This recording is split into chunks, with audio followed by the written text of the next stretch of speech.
He's Jeff King. I'm Andy Erickson. This is Not Another Shooting Show. We go to Corinth, Mississippi, where a man accidentally shot himself in the leg while exiting a stolen vehicle during a police pursuit. Officers found the stolen vehicle shortly after 8:20 a.m. Thursday morning. They got up and at it early in the morning. It was reported the night before. Police attempted a traffic stop, but the driver fled, leading police on a pursuit that ended near Horton Circle. Police said occupants exited the vehicle, and one of them, armed with a pistol, accidentally shot himself. CPD said EMS responded to the scene to treat the man. According to police, no officers fired their weapons. Well, they didn't have to. He's already shot. I done fucked up, AA Ron. Yeah. You don't... What are they going to do? Shoot him again? Yeah, why not? Well, some things get some shooting and some things get some more shooting. Wouldn't be the first time, but anyway. So big news. The big news. The big beautiful news. So I don't care about talking about the bill in and of itself. The big beautiful bill, whatever fucking stupid title it had.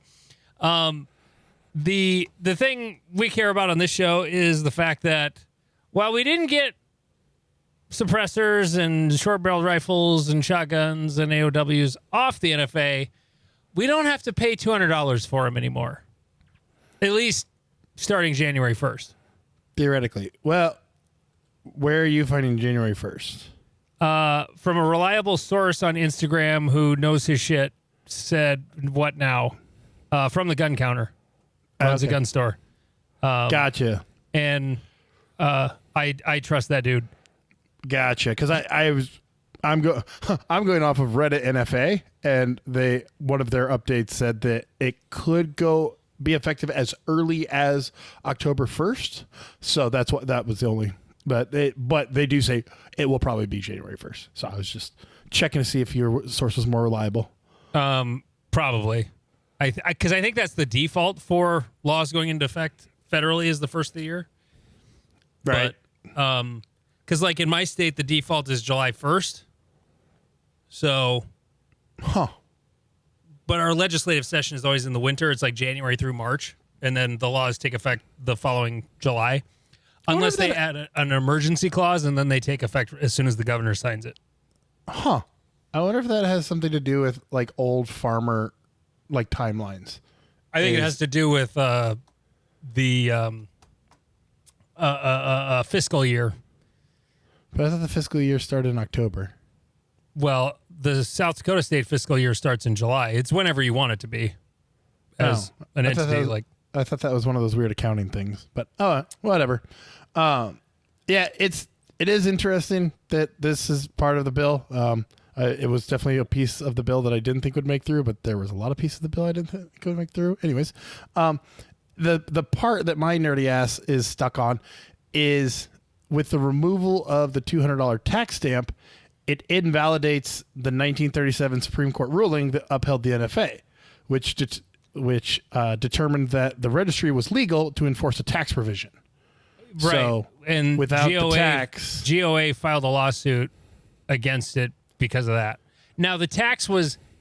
I don't know if this is correct or not, but the tax wasn't eliminated. It was changed from $200 to $0. Right, but that's the elimination of a tax. I'm just saying. Right. I mean, because again, I never attribute 4D chess to anybody. I do love when anyone tries to be like, this is 8,000 D chess. You just don't understand how the thing that happened in 1943, it was part of this plan that was only going to go to effect in 2026 as long as these 17 things went into blah, blah, blah, blah, blah, blah, blah.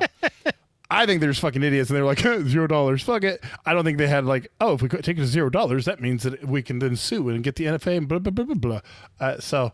I agree with you. I don't think it's 4D chess. I think it was changed from 200 to 0, and no one thought too hard about it. Yep. So it'll be interesting. The courts have been very conservative point of views lately, shockingly. When you have Not entirely, though. There was one recently that was, they were just like, nah, we're not even going to hear it. I can't remember what it was. I think it was a gun bill. Yeah, they had one of the gun ones that everyone thought they were going to take, and they're like, nah, fuck it. And but yeah, I don't see a 6-3 majority conservative being like, oh yeah, we've changed all these other things. Like, fuck it, we'll change this one too. Like, that's no problem. So it'll be interesting. I don't know. It begs the question: what's your first SBR going to be? Probably the pistol I own will become an SBR. Probably that one.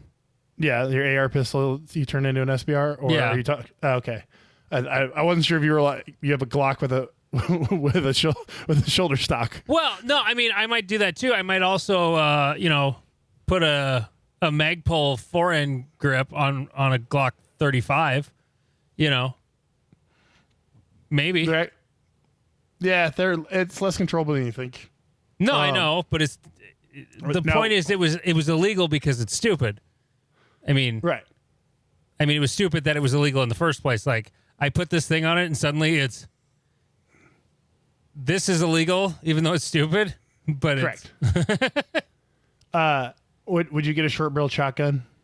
No, I have no desire. They kind of lose. I don't. No, I don't want one. I don't need one. So you know more about shotguns than I do. At what barrel length does 12 gauge A become so miserable to shoot that absolutely not, and B that it starts losing like effectiveness? I couldn't tell you about the recoil and shortness because the shortest shotgun I have ever fired in my life was 26 inches.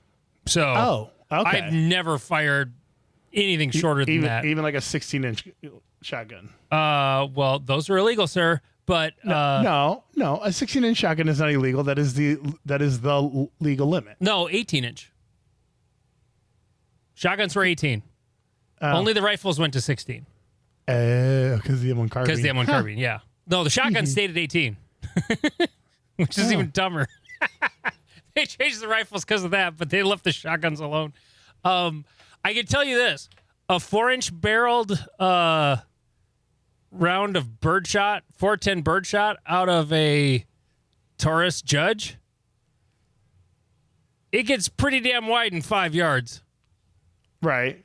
So I only know this because a buddy of mine just bought one, and he sent me a video of him shooting it at a dirt pile, and it was like from like, I don't know how far, I couldn't tell how far he was, less than 10 yards.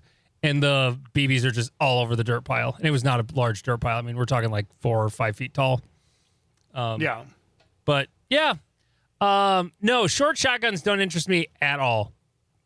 At least not any more than oh wait, I sort of shot one. It's not a short barreled shotgun. It's the 14-inch Mossberg Shockwave. I did shoot one of those one time. And that's where my brain went, because those things are miserable. Yeah, and I didn't like it.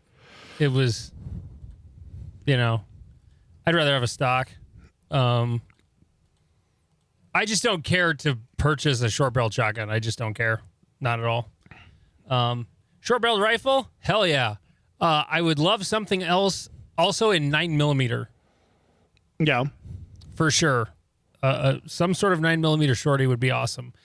I think the most interesting side effect of this is everybody and their dog in USPSA going to be going with shorties because I don't think so. They're legal, and it's that much less length for you to deal with. Like still a full stocked AR, but have like a 10-inch barrel on it instead of 16.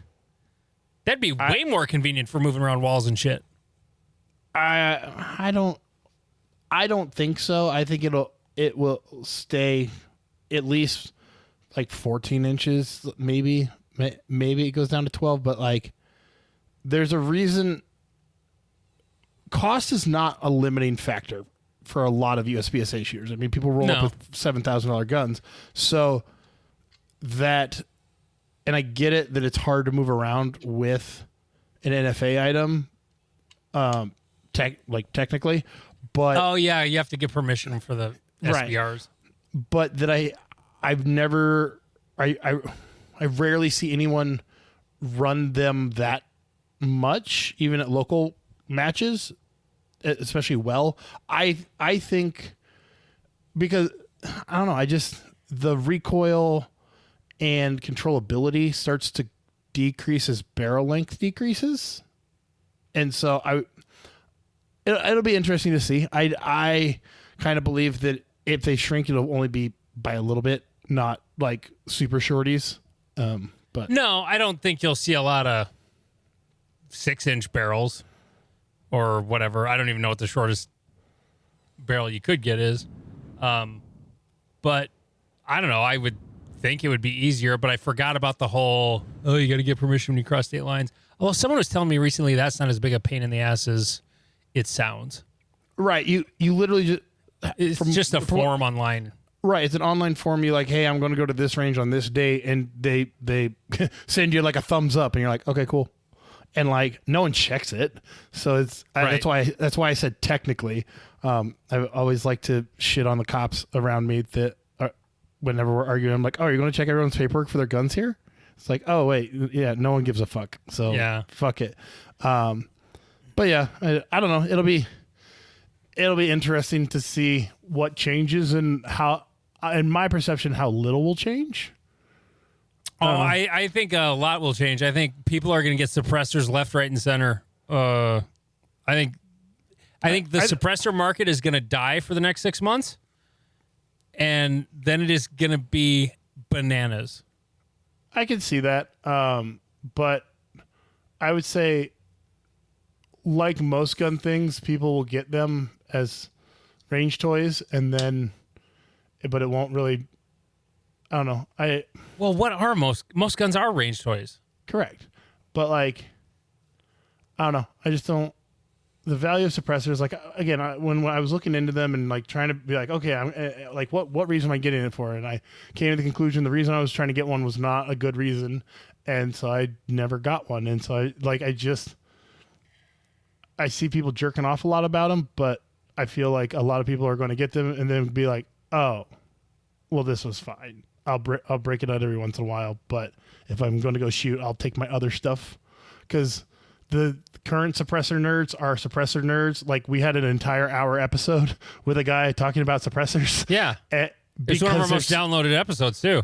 Right, because there's so much information and nuance to suppressors. Yeah, there is. That I think the average Joe is going to go, oh, I have to worry about all this? Fuck. Like, Joel let me shoot his suppressed 9mm. I was like, oh, that's kind of fun, whatever. He's like, yeah, they can be kind of jam-o-matics after like the first magazine or two. And you're like, oh. And like, talking to him completely turned me off pistol suppressors, like, period. And like the whole rifle suppressor, unless you're getting the nice ones, all that back gas, I feel like people are going to be Oh God, yeah. They're going to be like, this is cool. Oh God, I don't want to inhale all this shit. Fuck. So again, it's kind of like machine guns. Everyone's like, oh my God, like I would totally have a machine gun. Like it'd be so cool. And then you're like, talk to everyone who has a machine gun. They break it out every once in a while and they do fuck all with it. Most of the people who buy suppressors and use them, I would guess, are hunters. Yep, exactly. And it's like, I would have more than one if it wasn't for the $200 tax. It's just, I already did it once and I wasn't going to do it again until I didn't have to pay the extra $200. I had one that was a do all enough. Does what I'm burping like crazy right now. It does what I needed to do for hunting. Yep. And honestly, that's the only time I use it is hunting. Yeah. I never bring it to the range, but I rarely go to the range with rifles anyway. So, I'm going mostly with pistols. A couple, 3 times a year, I go with rifles. Right. And that's kind of my point is like there's two use cases for suppressors, shooting at people or shooting at animals. Those are it. If you've ever done any type of like the training we shooting do at targets. Okay, you fire one magazine through it. Now it's so hot that you can't touch it for. You forget about bolt guns, Jeff. Oh yeah, you weird bolt people. I forget about you Luddites. You need and your bolt worked gun with the cartridge that does so much more than the stuff do out of the automatics. Hey, I've been told my weapon of war is way more damaging. So suck a dick. What is that? No, I'm making a joke that they always say that like ARs and AKs are more deadly, and it's like, well, or they say they're more powerful, which is the wrong way to say it. But anyways, so I don't know. I again think that it will be a thing that people are like, yeah, this is cool, and then they get it and they're like, well, this was fine. Way to go, Jeff. Way to shit on something everybody's happy about. Yay! Yeah, well, since you're not going to ask me, I won't be getting an SBR because I was going to ask you, what SBR would you get? I've already gotten an SBR before, and I learned something that is really annoying, is that I'm too tall for SBRs. Oh, yeah. They suck. Like, I thought I had an MP5 and a B&T, and the B&T wasn't as nice as everyone said it was going to be. And the MP5, it's clunkier than you expect it to be. But when you're a giant, they're really uncomfortable to deal with. I would guess. Yeah. My neck hurt after shooting them. But what's a B&T? I don't know. Brugger and Thomet. It's a Swiss subgun company. Oh, okay. Yeah, so it was all the rage on Reddit like 8 years ago when I was getting into guns heavily. Kind of looks like an Uzi-ish looking thing, or no? Yeah, so I had the GMR9. GMR9. I see APC9. Well, they got lots of APCs. Oh, that's because I'm under APC. No, sorry. GMR, GHM9, yes. Ah. Yeah, sorry, I was getting the JP. B&T and JP screwed up. Oh, yeah, that's a silly looking thing. Yep. So I thought it was cool. Then I got one, and I was like, "This is fine." It's, but I'm too damn big. Like a 16-inch rifle. Like I had a picture pop up, and I don't know if I saved it or not. Well, there's no stock at all. Yeah, I bought a stock. Or I'm sorry, I didn't not stock. I meant handguard. There's nothing for your support hand to grab onto. You had to SBR it so you could put a front grip on it because it was that miserable. But it's not a realm that works for someone of my size. I have a like I was saying, I have a picture of me holding a Barrett 50 caliber, and it looks like your average person holding in one Garand. Like, I'm just too fucking large. Yeah. No, I get it. Okay. If I was going to get another one, like, and money wasn't a problem, I'd buy a P90 just because Stargate. I'm a giant fucking nerd, and watching, for those who watch Stargate, there was a character named Teal'c, and he would use two P90s, one in each hand, as he was like clearing hallways. It was epic. Oh, that's fun. Yeah. Well, so SBR, so still no on the silencer then. Nope. Still not gonna. I'm not paying $900 to put a metal tube in my gun safe. That's the other thing. I wonder if they'll come down in price. I could. Because it'll get more people will buy them, so it could drive prices up for a little while. But then people will be like, "Well, here's this one. We're making it cheaper because we're selling you like a $40 steel can for $800." I definitely think that especially if they get removed, it'll go down. With the lack of tax on it and just having to fill out the paperwork for it because I don't know if those are still coming through in like 3 days or not, but as long as people understand the process for it, they'll be like, "Oh, cool, this is."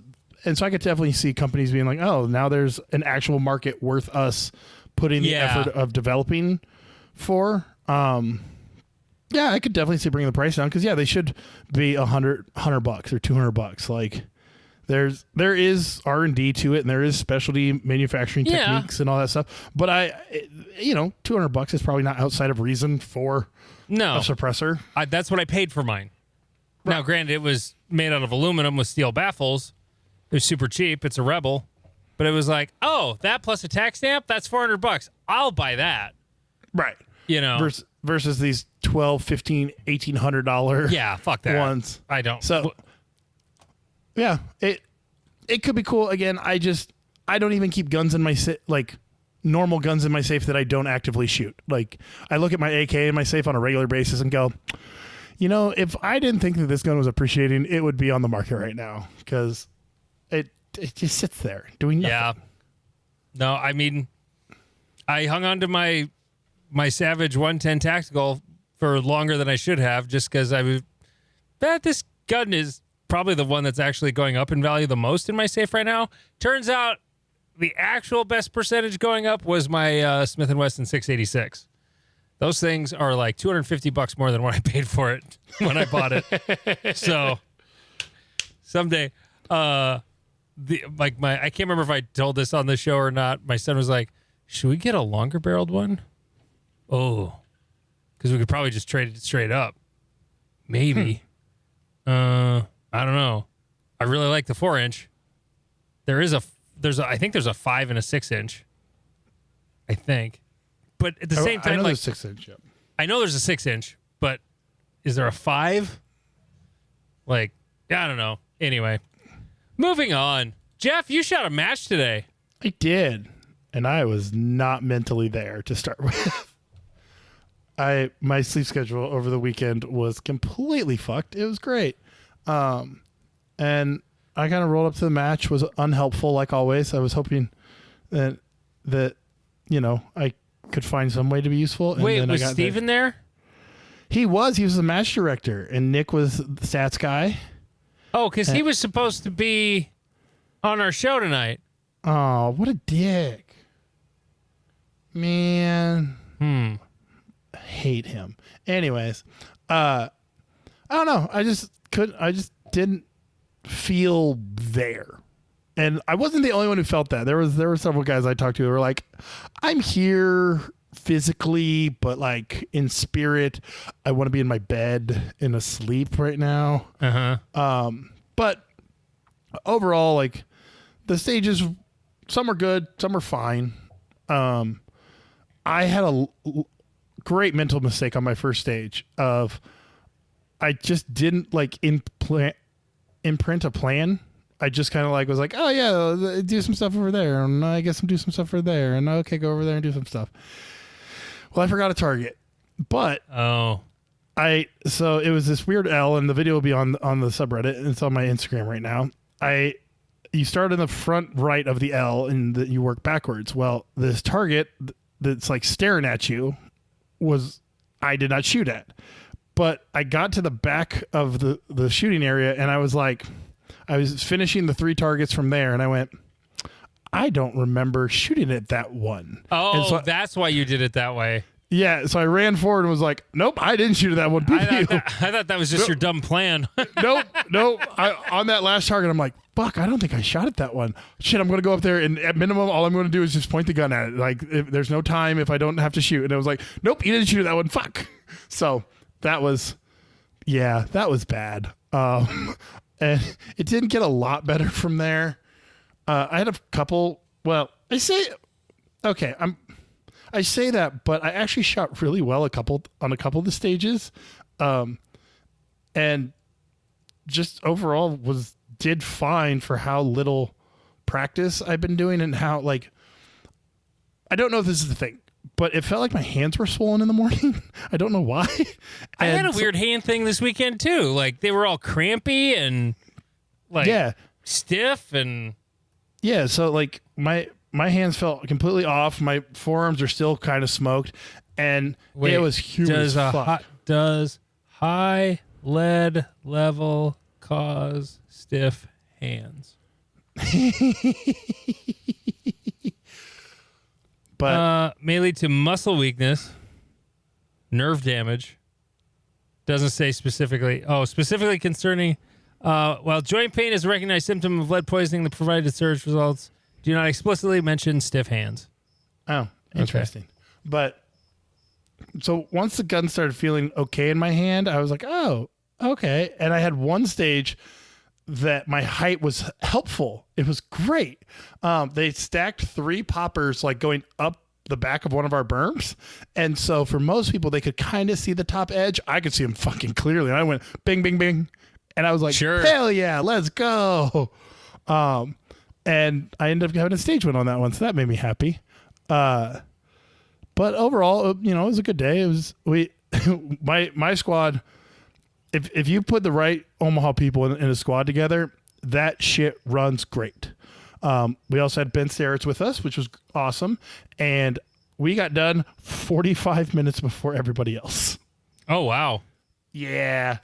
Me and Todd left the range, went and got lunch. We're finishing lunch, and we like checked practice score competitor, and we're like, oh, scores are posted. Like, it took that long. So overall, it was a good day. Like, I can easily say that I shot much better than I should have based off of how little work I have put in, but there are a bunch of easy mistakes that I can correct and get better at. One funny target that happened, a guy from our club named Thomas likes to do special stages, and he made 1 target 4 per. So the rest of the stage was 2 per, but he made 1 target 4 per. Was it the same Thomas that was shooting revolver today? Yes. Oh, okay. He's actually doing fairly well with the revolver. He won Steel Challenge because the guy who normally wins, his gun went down. He took like 4th or 5th in revolver at nationals, and then he's going to go shoot like an ICOR nationals or something. I don't know. He's really into revolvers right now. But that's a sign of getting old. Yeah. You can't shoot revolver and be young anymore. I don't know. I don't know if I'm older than him or not. I think we're in the ballpark of the same age, but he's I'm gonna go 55. Is he really? Yeah. Oh, then he's old as balls. Yeah, he's high, he was high senior. Oh man. Yeah. But yeah, so it made the stage interesting, except for I somehow took a mic on it, which I called good shots, and I didn't want to be a dick and call for a double, and especially because it was like, a paster forest, so you couldn't really tell. I probably didn't shoot any cardboard because it was just a mat of pasters. Oh yeah. But so I 2 Alpha, 1 Charlie, 1 Mike, and I was like, what the fuck? You still got a stage win on a stage? You got a mic? No. This was like a 62%. But no, it was a decent stage. I just thought that was an interesting change for anyone who's like, how can we make a stage more interesting? Make 1 random target fucking more shots. Like you can do that. Did you guys shoot a classifier? We did. We shot Trace Amigas? Trace Cajas? Yeah, that one. Yeah. Okay. So, I don't know names of classifiers. Yeah, the only reason I remember is because this is a 3 per stage. There's 3 boxes, and you shoot 2 targets 3 times, essentially. Is that a 24 series? Yes, 2409. I got a stage win on that one. Which I was surprised about. The only problem was it was like a 77% according to practice score competitor. I don't know if that's wrong. Oh, is that you got to look it up on the actual. What was your? My hit factor was 9.38. Okay, so come on. Okay, you're shooting CO, and that is 24 what? 09. 09. And your hit factor was what? 9.38. 9.38. That's it? 5.5. That could matter. Oh, no, that's true. Yeah, it's a 89% M class run. Oh, okay. I feel less bad about it then. That's going off the old. No, if it's the old classifier numbers and it's 77%, like that's pretty fucking baller. So, okay, because they were all punitively high. Gotcha. Yeah. Okay. No, you shot an 89%. You shot your class in that. Okay, that makes me happy. It makes me confused where I can find more speed, but I appreciate it. So yeah, overall it was a good time. So my last joke is I thought I was still in A class based off of that, but nope. Now I definitely am in an M class. Yeah. speaking of M class, our buddy Austin is still a scrub A class who will never be M because he is now 0.035 away from M in production, the dead division. Let's see. 83871. So same one, but prod. And 24-09. What was the hit factor? Do you hear that cricket? No. Oh, good. I can hear it. It's driving me fucking nuts. His hit factor was 8.3871. 8.3871. And this has already been confirmed by Steven, so we're just confirming the confirming. Oh, that it's an 89% M class run? Yep. Okay. What is Steven being a dick about? That Austin's percentage will go to 84.67. Oh.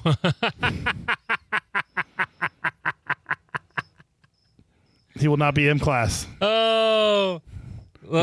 He will stay an A class scrub. That's too bad. So even when it comes to Tuesday... It's fucking Tuesday. Oh, wait, that's the wrong one. He hasn't been a master for any time. No, Austin, you haven't. Let the record reflect. It's fucking Tuesday. Yeah. It's going to be a little while yet, buddy. I feel your pain. I went an entire off season because I live in a place where there's an off season and had to wait to shoot a classifier and finally got over that hump. But yeah, no, that's a bummer. Because what's he at right now? Let me look. Production. Yeah, he's 82.5, so...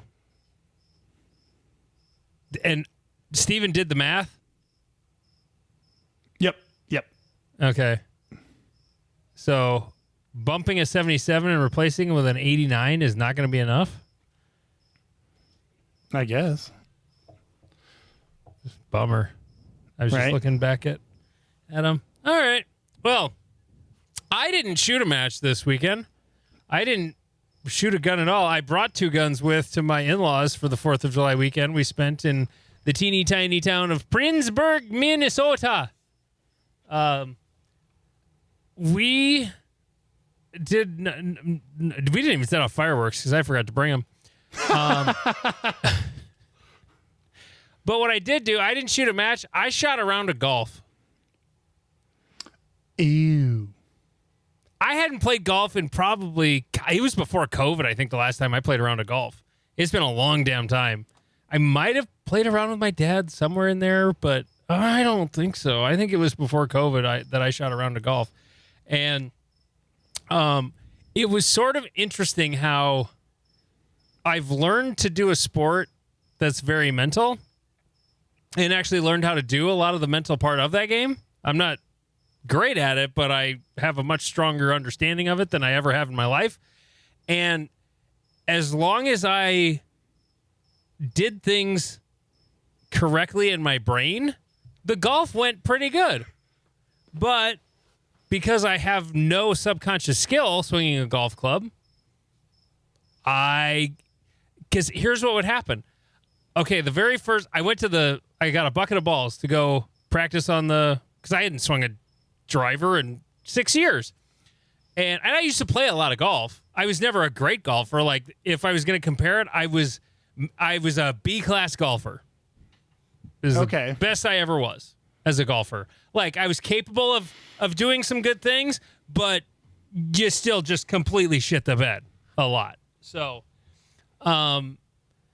I first swing, not warmed up at all. I lined it up with the flags downrange and boom, lands just past the 250-yard flag. I'm like, holy shit. Well, that was pretty good. Okay, let's do that some more. And then I started swinging hard. And then things started going poorly. And every time when I just mentally said, okay, your head and eyes stay straight, you just rotate your shoulders like you used to. And then when you come through, snap your wrists and hit ball straight. And when I mentally did that, without the thought of swinging hard, it went great. Yeah. Yep. But then I'd swing hard. And then I'd do things like hit it 20 yards. because I hit the very top of the ball and it just went doink, doink, doink, doink, doink, doink. Or I wouldn't close the club face as I'm coming through. I didn't snap my wrist. And then, pew, it's a big slice. I hadn't sliced. Oh, God, I would hook something before I would ever slice anything when I played golf.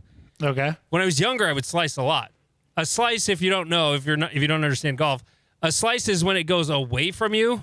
Like if you're right-handed, a right-hand golfer, it would take this big curve with all that spin to the right.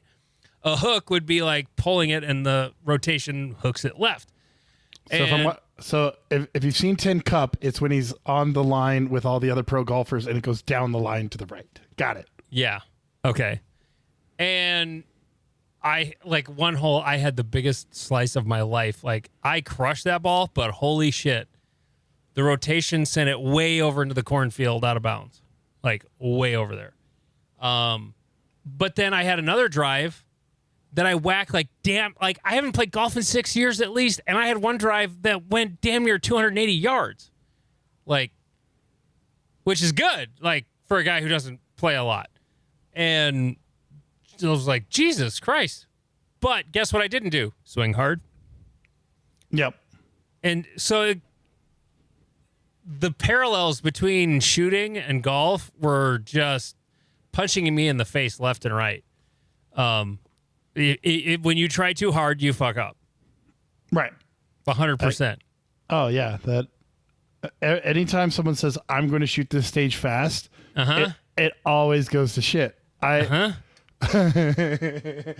did that where you're like, oh, this section right here, I'm going to burn my way through it. The second you say I'm going to burn my way through it, you're going to fuck this up.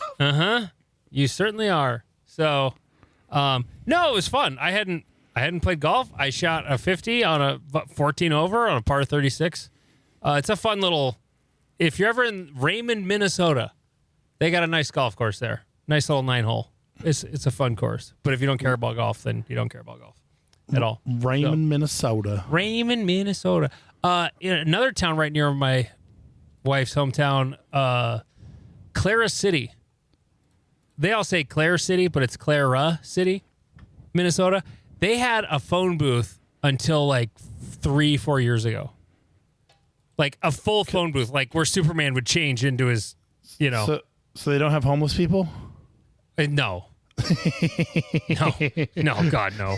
Because that's the honest reason why most of them, I mean, other than, them not making money or whatever, but the reason they started getting taken out was because homeless people would sleep in them. Yeah, no, there's one homeless person in Clara City, and it's probably a trucker who's just lost after going to the bar. But anyway, so 4th of July weekend was fun. I mean, it was long. It was my wife's 30-year class reunion. Mine was a couple weeks ago. Hers was this weekend, and mine was better. I'm just going to say it. It just was. It was actually planned. They didn't make us stand there and wait for 40 minutes while the food is just sitting there. And it's like it started at 6, and the food's just sitting there in the warmers, you got the, it's like buffet style. It was really good food, but it's just sitting there.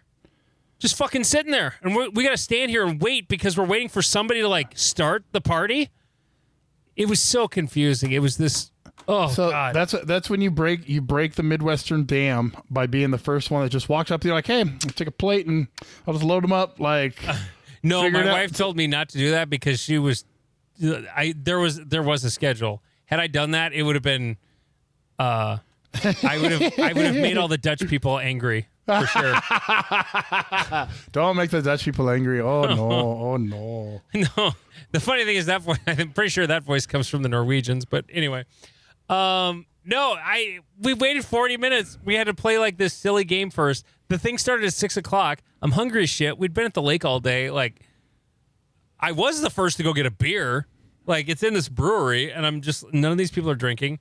And it's a small town, private school, Christian school. So, there's probably half of them are still teetotalers. But I'm just fuck it. It's a brewery. I'm going to go start a tab and get a beer. And then I get there, and it's the thing I forgot, I'm in Minnesota, close to the home of Leinenkugels in Wisconsin, even though that home is now defunct. I'm thinking I'm still going to be able to get a summer shandy here. Oh, no. It's a brewery. And breweries only have name brand NA beer. Fucking bullshit. God, I hate breweries. I fucking hate breweries. It's like, they did at least have a beer. I'm like, do you just have like a normal beer? Like a beer. Do you have a beer? Like I'm like a beer. He could tell I was disappointed. He was a super cool guy, super patient with me because I don't give a fuck about microbrews and brews and IPAs and that stuff tastes like donkey piss. I'm like, do you just have a beer? Like a beer. Like if I was gonna get a Coors Original, he's like, oh yeah, totally. And so he gave me a sample of this one. I'm like, yep, it's a beer. It's a beer. Okay, great. Thank you. Thank God they had one of those. As someone who has learned to drink beer by drinking beer in Germany, which is the most pretentious thing I can say right now, if it's good enough for Oktoberfest, it's good enough for anywhere on the planet. Just give me a fucking Pilsner. I don't care. I just want beer in liter glasses. I don't trust beer in a brewery, though. No, you shouldn't, because the problem is, and it's like shooting instructors and martial arts instructors and fitness influencers and all this shit, is they take a good basic concept and they need to market it and make themselves special. And so they have to make themselves special by doing something weird. And so they keep trying weird shit by throwing it at the wall when you're like, no, I wanted a Pilsner poured correctly in a liter glass at a beer table in a beer tent. That is what I need. And they're like, what about strawberries? And you're like, no, I don't want strawberry beer. I want beer. Okay, so a Pilsner is a type of lager. I was Googling lager versus Pilsner. The one I had was a lager, I guess, but lager is a really wide range of different types. So I fucking hate hoppy beers. Like, those are the worst. It's like, ugh. Like, the worst part of beer is the hops. And I get people like IPAs. I don't. It's awful. It's fucking donkey piss. I don't want it. Anyway, moving on. This is not another shooting show. / not another drinking show. Yeah, it's not. Well, it's always a drinking show. I don't think I've had a sip of whiskey since last show. Like a week, not a single sip. I'm not gonna lie. I may have been drinking like every day this week, so I'm trying to cut back a little bit. We weren't in a place where we could, because we were doing family stuff. So, and there wasn't a lot of beer around. I mean, I brought 4 with me, and I drank 4 over the course of the weekend, and that was pretty much it. And then the 2 I had at the reunion last night. That was it. Yeah. But anyway. Okay. You wrote down something interesting. Triathlon Nationals. Yes. What is this, sir? So, me and Todd were talking at lunch, and Todd said he was telling me an idea that he had heard from someone else. So I'm not taking credit for this. I'm just relying what I thought was a great idea. And it's not even his idea. He stole it from someone he can't remember. Exactly. Okay. So, you got an 18-stage nationals. 6 of them must be shot with a CO gun. 6 of them must be shot with an iron sight gun, and 6 of them must be shot with a PCC.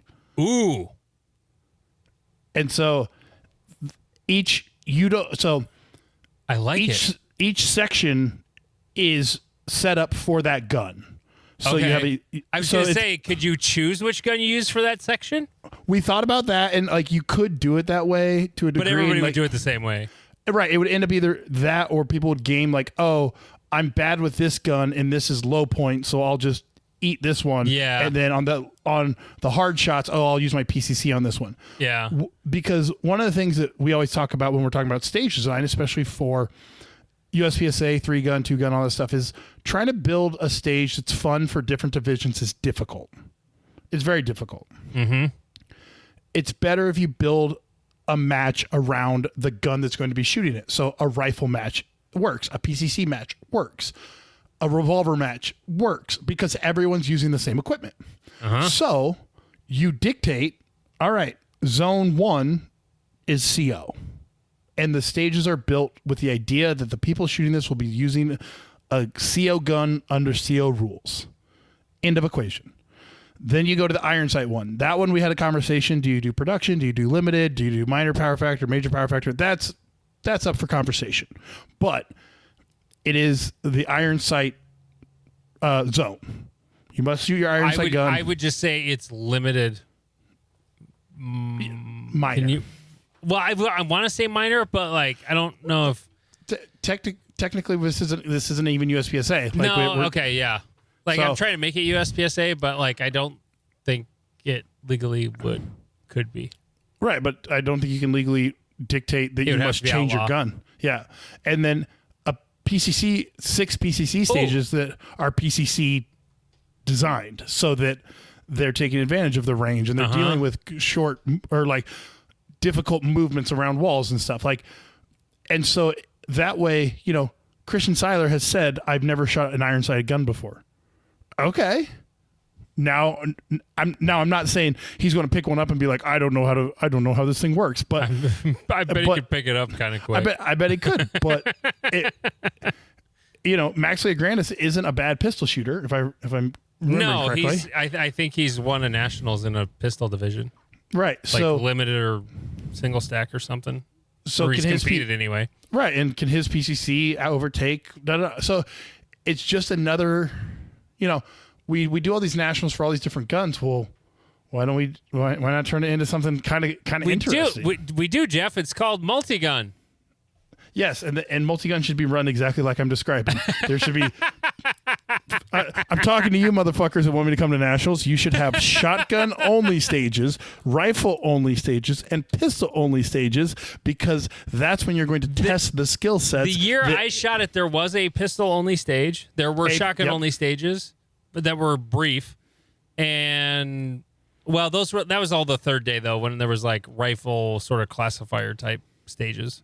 Right. And shotgun stages, whatever. So this is just another idea of, again, because trying to make a stage. That's a fun idea. Right. Trying to make a multi-gun stage is difficult because, how do we make like a rifle portion like interesting, but also make it so that where you dump the rifle and then you got to go get the shotgun and then you got to get the pistol and Nope. It's PCC only, iron sights only, optics only. I think I remember hearing a Jerry Mischlek interview once upon a time. I have no idea who with, but I want to say he was talking about like the old SOF matches were like that, where you only shot one gun at a time. Right. It wasn't like you're going to switch from pistol to rifle and then switch from rifle to shotgun. I understand that's how the sport evolved, but I love this idea. I do. I think it'd be fun. And you know what? I would make the low point stages the PCC one, or, the lower point ones are PCC. I'm not saying put standard shoots in there that are like 8 rounds. I'm not saying that. I'm just like you can make them lower point and still fit the PCC. Right. Well, and like have the 100-yard shots, 100+ yard shots.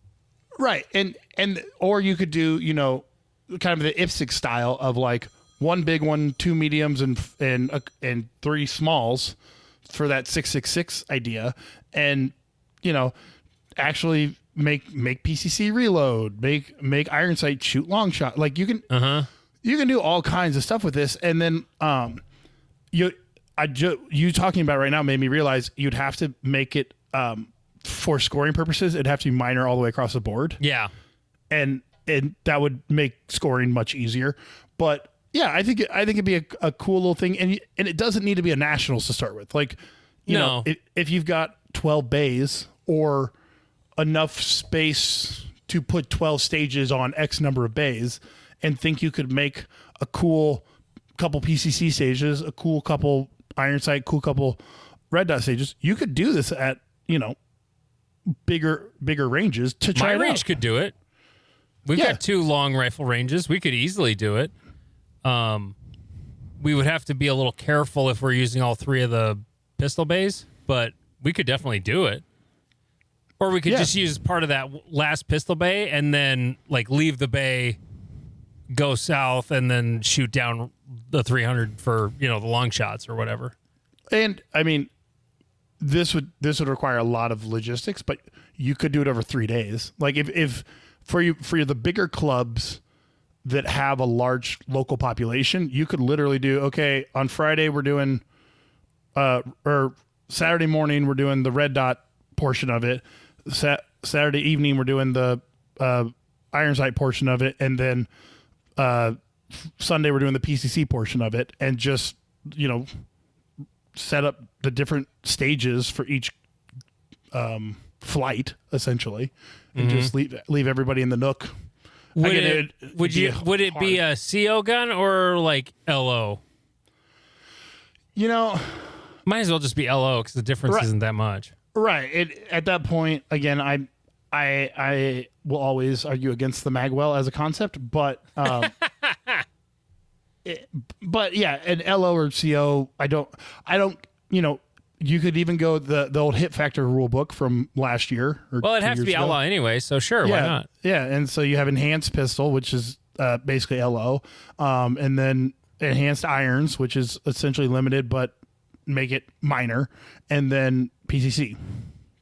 And yeah, you could run this again. It's not going to be like, oh yeah, this is super easy and there's no complexity to it. Like, it's probably going to be complex as shit. But again, I would love to see the super squad be like, oh, here's like 6 dudes who have never shot an iron-sighted pistol or competed at a high level with iron-sighted pistols, or a PCC, or PCC. I mean, skills translate, but still, like, going hard with a rifle all of a sudden when you've never done it.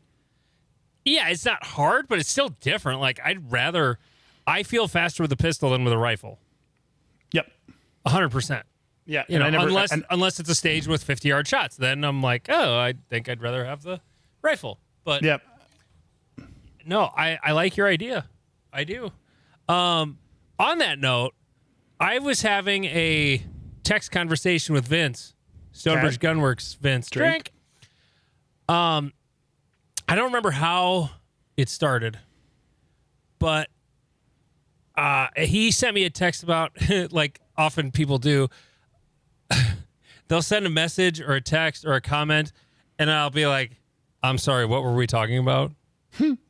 Because they're responding to something they just heard one of us say on the podcast, and I have no idea what they're talking about. I never remember what the fuck we were talking about. Oh yeah, when Austin posted that, oh, you guys like getting beat up by women or whatever, I was like, what the fuck is he talking about? What was he talking about? We were talking about getting massages. Oh yeah, okay.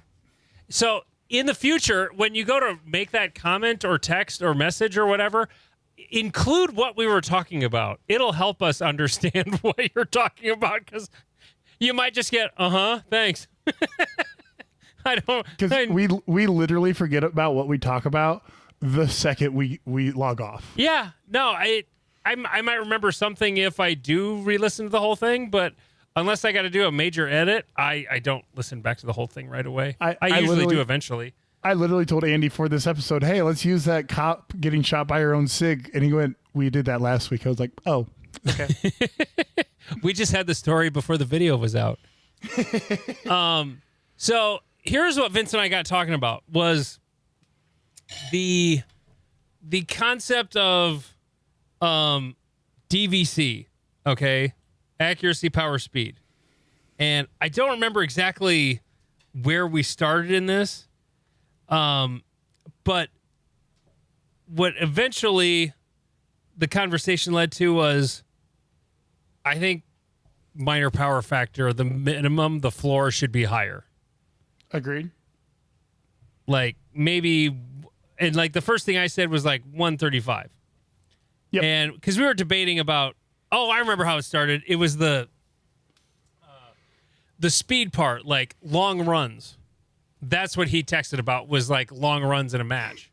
Okay. And how it's supposed to be, rule 1 point something something in the rule book says it has to be primarily a shooting test and not a test of athletic ability. Okay, but speed is one of the components. And it doesn't specify that it's only the speed of shooting. So running's always been part of the sport. I don't have a problem with some long runs in a stage. A whole match of that is bullshit. But a stage of it, it's fine. I don't have a problem with that. Because the match is not primarily a test of athletic skill then. Right. And then and it's like, okay, well, if we're taking all the athleticism out of it, okay, well, if we're going to put that much stock into the whole DVC thing, like, the V is fucking dead. The power part of the sport is gone. Because honestly, outside of the people who are still shooting open, which they all want to shoot the hottest pissin' hot reloaded ammo because it drives the comp and it shoots flatter and blah, blah, blah. Because limited was the only division where people were shooting guns that were actually hard to control, and hardly anybody's shooting limited anymore. Yep. So the question became, how do we put the V back in DVC? And I was like, increase minimum power factor for minor. Yep. And I said at least 135, and Vince said, what about 150? I was like, 150. Let's get the count. And I'm on my way to Minnesota at the time. This was on Thursday. I'm sitting in the car. My wife's driving. And I'm like, let's do math, Andy style, with a calculator. Okay, 150. Let's divide that by 115. How fast does that bullet have to be going? 1,304 feet per second. That's pretty spicy. Yep. Okay. 150. But what if we get a 124 grain bullet? Okay. And we're at 150. All right. Divide by 124. 1,209. Well, NATO spec is 1,200 feet per second at 124 grains. So we're in the ballpark. So then we got to like, well, what about 145 then? Then like 9mm NATO ammo would make it. Now, I've shot 9mm NATO. Jeff, have you? Yep. Did you really notice that much difference? I haven't shot it a lot, but if you shoot it back to back with another round, you may notice a difference. If you're just shooting it, you may go, man, this one feels a little spicy, but then it will get back. You'll just adjust and it's fine. Yep. Because I also when I was getting made fun of today, I reloaded about 5,000 or 8,000 rounds without checking shit, and when it got chronoed at Bighorn Classic, it was 144 power factor. Oh, you went that way. Yeah. Nice. Yeah. So I was training with that. So I have 100% support. Hey, let's get rid of these mouse farts. Yes, the giant ogre wants to have higher power factor minor ammo. More yes, DACA. Of course. I don't know. I mean, yeah, I think 125 is way too soft because it's all softer than what you buy in the store. Like the factory, I shot mostly factory ammo. Blazer brass 115 grain last year in majors, and it wasn't spicy ammo by any stretch of the imagination. I think my power factor at every match that it had a chrono was like around 135.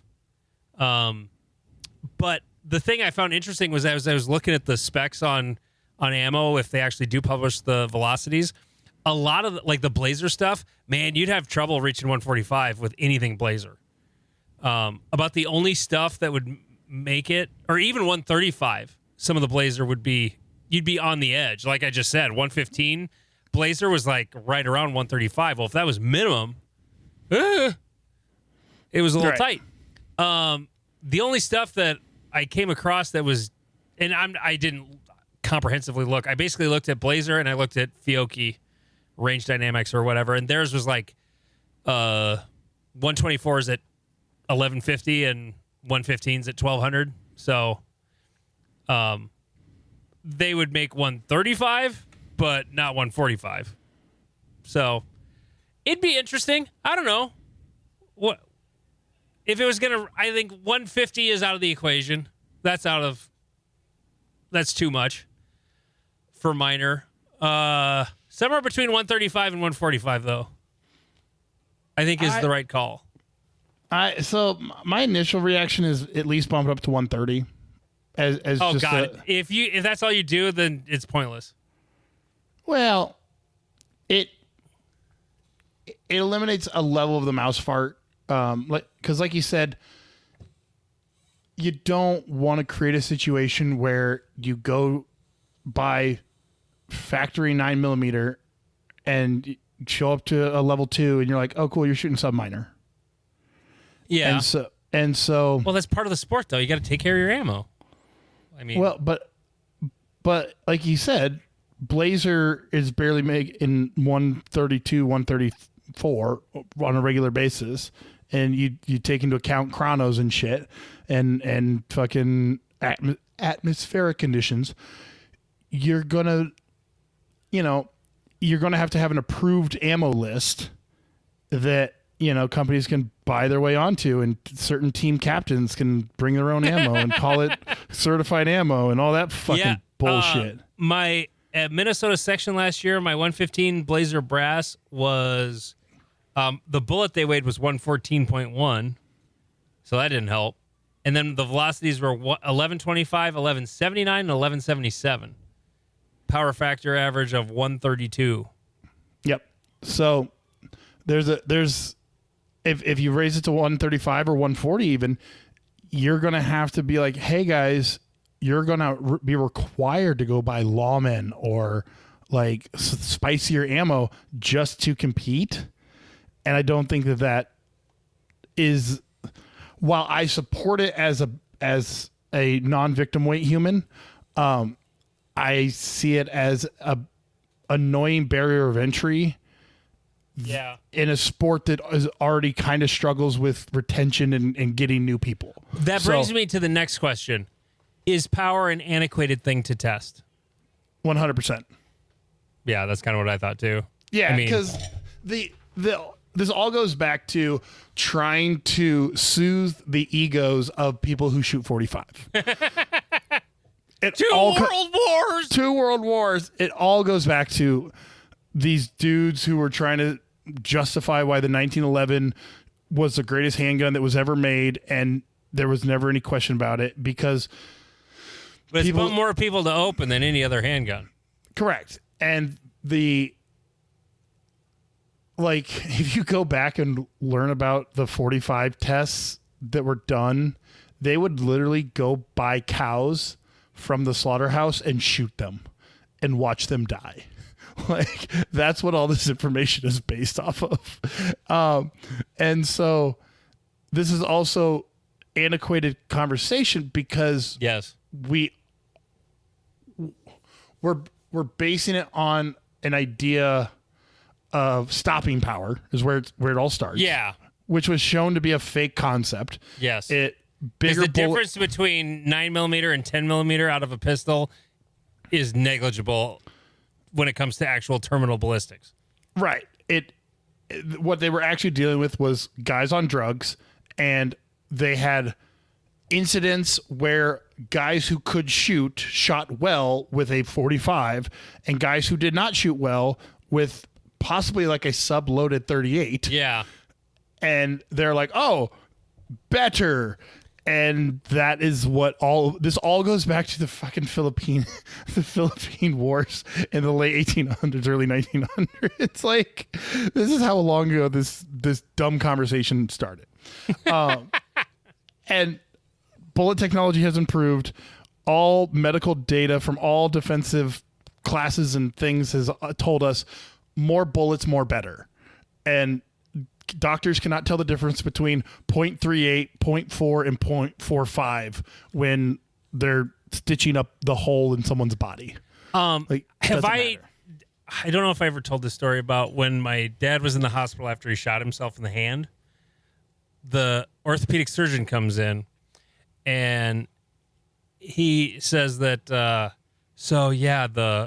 back of your hand, there's a lot of flesh missing. So what happens is when a bullet hits flesh, it starts to tumble.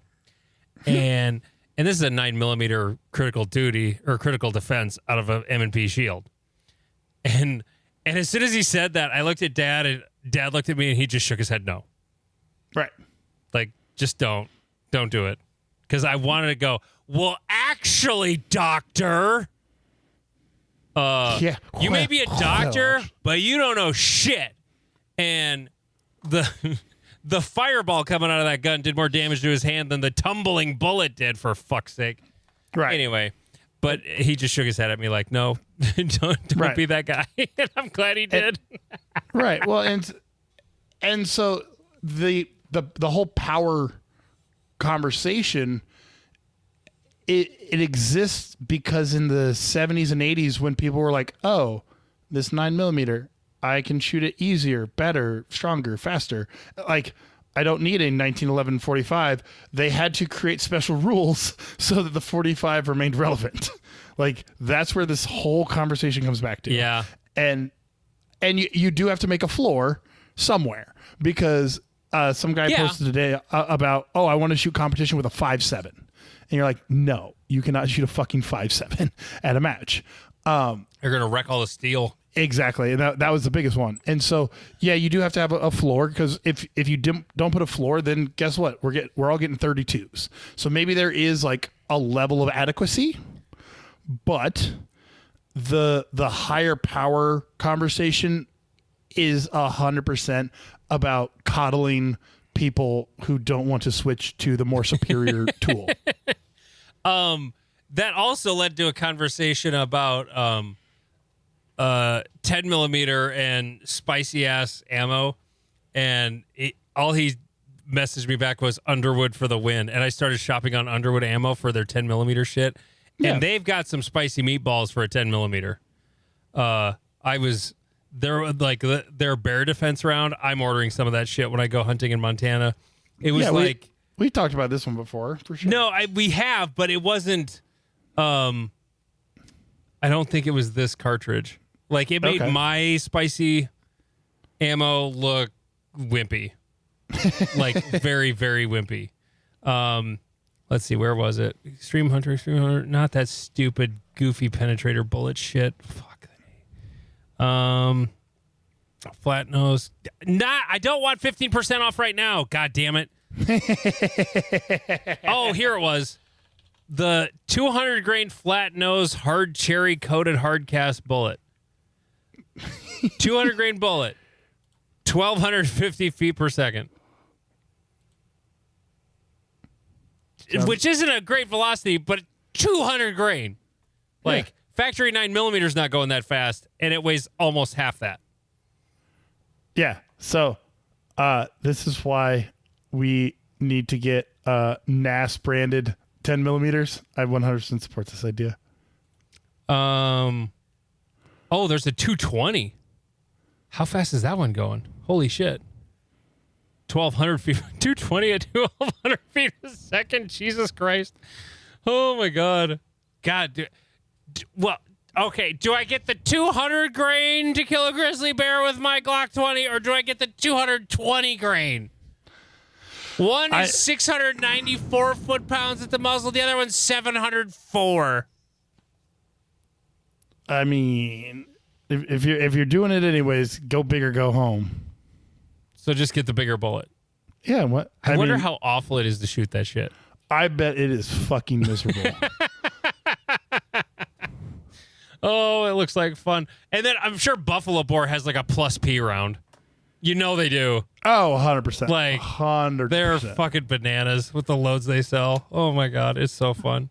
Right. Okay. So, well, we forgot to do our plugs. Oh, we did. Shit. That's because.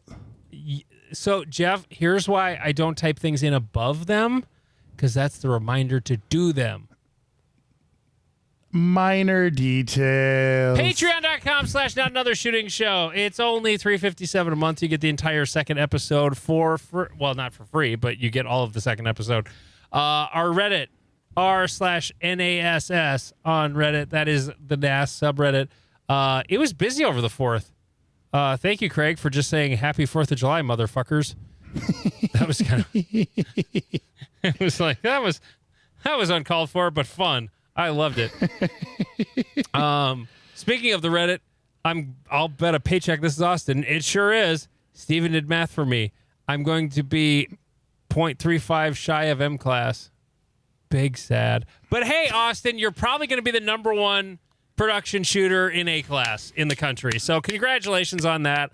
Ooh. Hey, you're 0.35. I was 0.0022% away from M class. So eat a bag of dicks. I don't want to hear about it. That's way farther away than I was. Let's see. MW Activewear. I got a message from somebody this week that said, I just realized what the MW in MW Activewear meant. And this was weeks after he heard the episode with Michelle Whittle talking on the show. Which, if we never mentioned Michelle's last name, I get why that would be, why you would get that. But Area 3 registration, oddly enough, our limited squatting on Thursday, Friday is full.